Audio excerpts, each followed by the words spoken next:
Greetings everyone, this is Mozart, and today I'm going to talk about the two alignment defects that I mentioned in my ownership review of the Gixxer SF. If you haven't watched it already, do give it a watch, link will be in the description. Now before I begin, I want to make a few things very clear. Number one, these alignment defects, they are cosmetic in nature rather than functional because surprisingly enough, they do not cause any aerodynamic or tractional instability. Number two, the reason why I'm calling these misalignments as a defect is because, as per my understanding, and as per my comparison of this motorcycle with other motorcycles in the same segment, these misalignments are not a normal occurrence, hence a defect. Number three, during the course of this video, I will be inserting certain images to better represent the defects. These images will be accurate, so don't worry about the perspective. With that said, let's begin. The first alignment defect is with the front cowling brace, which is this subframe right here, and this is located underneath all these components, namely the front cowl, the dashboard, and the display console. So essentially these three components are bolted onto the subframe. Now for the purpose of explanation, imagine that the subframe is divided into three parts. So you have the body, you have the neck, and you have the clamp. But the clamp is the part that connects to the chassis via the steering tube right over there. I'll put up a picture on the screen. Now, here's the problem. When you look at the motorcycle from the front, you will notice that the front cowl is deviated slightly towards that side, which is the right side. It is not centered with respect to the chassis. Now, in the image on screen, you will see that there are two lines, the yellow and the red. The yellow line represents the center of the motorcycle, or rather the chassis, and the red line represents the center of the front cowling.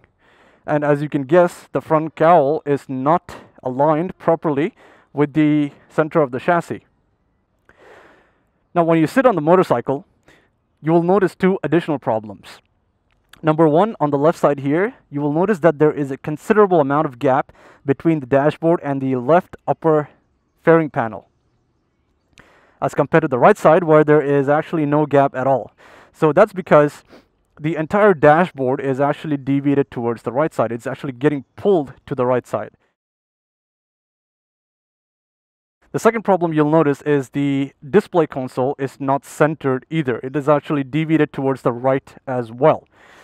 In the image, you can see that the yellow line represents the center of the chassis, and the red line represents the center of the display console, and the display console is not aligned with the center of the chassis.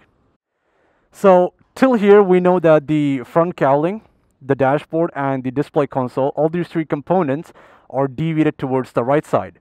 And if you remember earlier, I told you that these three components are bolted onto the cowling brace, the subframe. So it should be obvious by now that the defect is actually in the subframe. The fault is in the subframe.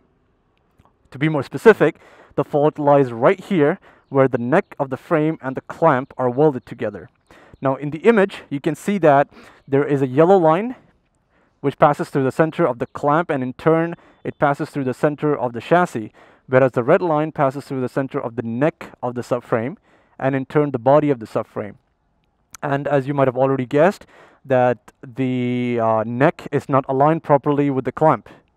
And because of this small offset, this small deviation, everything that is bolted onto the subframe get deviated as well. Now this alignment defect is present only in the Gixxer SF, so Naked Gixxer owners need not worry about this. Moving on to the next.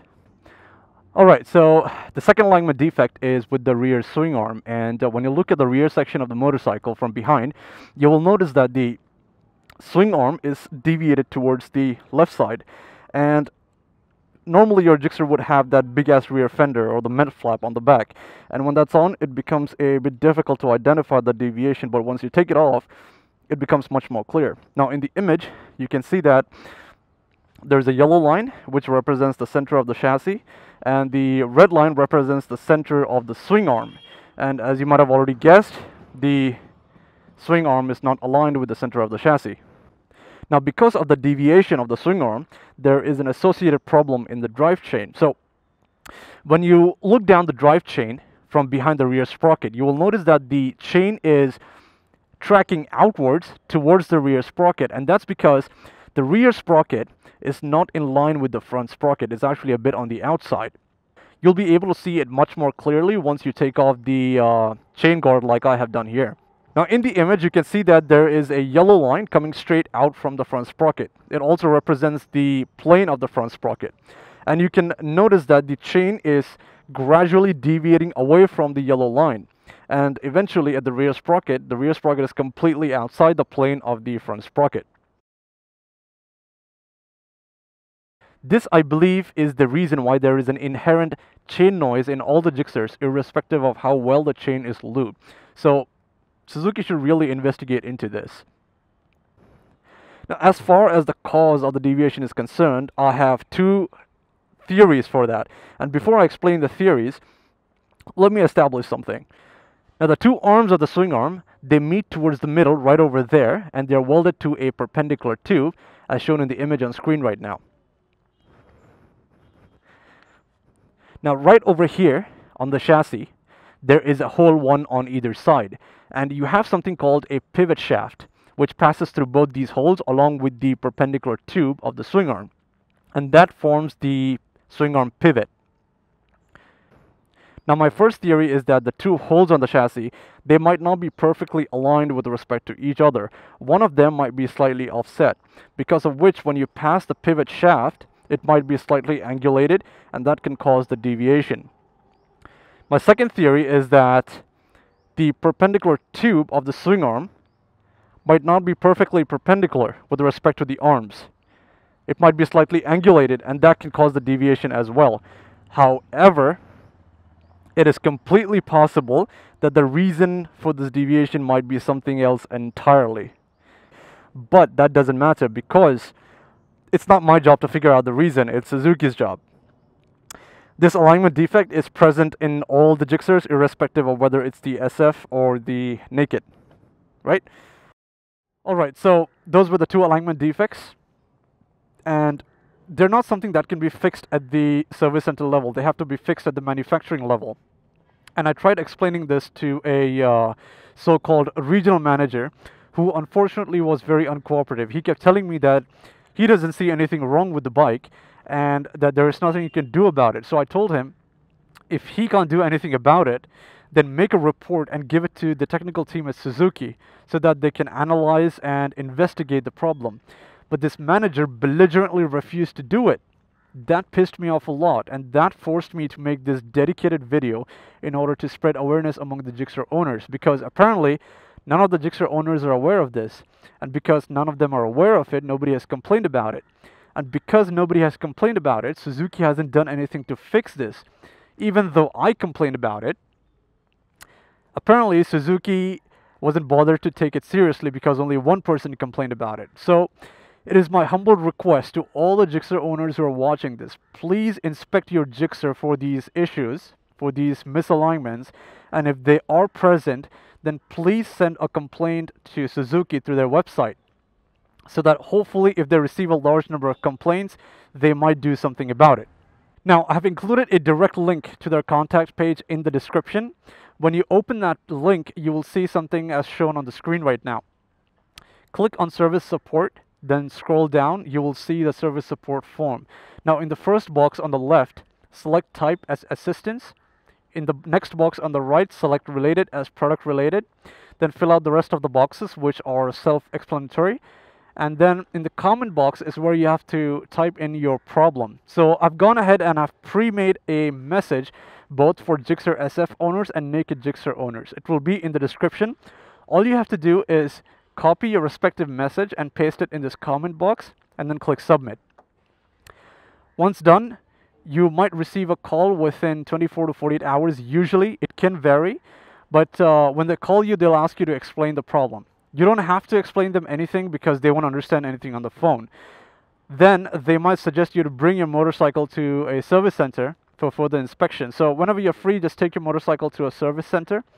Once you're there, they'll ask you to explain the problem once again.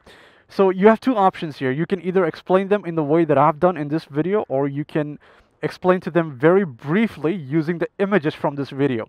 I've uploaded all the images to my Facebook page. The link to the album will be in the description. Open that album in your cell phone and download all the images. That way it'll be easier for you to show it to them. Now, once they're done with their inspection or examination, there are chances that they might insist nothing is wrong and everything is normal. At this point, you have to stand your ground and tell them that it's not normal. There are several other Gixxer owners complaining about this. There's in fact a video of this on YouTube, and you would like them to investigate this issue properly and then provide a proper solution for it. Otherwise, you're not going to recommend Suzuki products to anyone. At least I'm not going to. Then see how it plays out and respond accordingly. It does seem like Suzuki might not do anything about this, but it's still worth a try. It's still worth letting Suzuki know that they can't take their customers for granted. Anyways, as always, if you have any questions, feel free to ask me in the comment section below, or you can ask me on Facebook or Twitter. Links will be in the description. Now, some of you might be wondering that if this is just a cosmetic problem and not a functional problem, then why should you concern yourselves with it? My response to that is pretty simple. If you're going to have that kind of attitude and mentality towards a manufacturer, or any brand for that matter, they're going to take unfair advantage of you. They're going to take you for granted. For example, take the most recent case of Royal Enfield Pegasus. So the Pegasus was supposed to be a limited edition exclusive motorcycle, and the people who bought the motorcycle, they paid a premium for the exclusivity. And when Royal Enfield launched the Signal 350 ABS, which looked spectacularly similar to the Pegasus, the owners of Pegasus got pissed off because their Pegasus was no longer unique. And they protested, and only after several complaints to the manufacturer, Royal Enfield decided to compensate them with certain things. I'm not sure what those things are, but there was a list of things, I believe. So this is a classic case of the manufacturer taking advantage of its customers. Because in the motorcycling community, Royal Enfield owners are known to be very supportive and loyal towards Royal Enfield, the manufacturer. So in this case, Royal Enfield thought that they could get away with launching the Signal, which looked very much similar to the Pegasus. But ultimately, they got caught, or rather they were forced to, compensate to the Pegasus owners. So my advice to you would be, as an owner of a product, not just motorcycles, okay, any product, it is your job to send a complaint to the manufacturer if there is a problem with the product. It doesn't matter whether it's a major or a minor problem. It doesn't matter whether it's a cosmetic or a functional problem. If there is a problem, then send a complaint to the manufacturer. Otherwise, they're not going to know that there is something wrong with their product. And if they don't get to know that, they're going to keep pushing the product with the defect. So, yeah. I hope you guys learned something from this video, and I hope you guys found it entertaining at some level. That's all for now. Until next time, take it easy.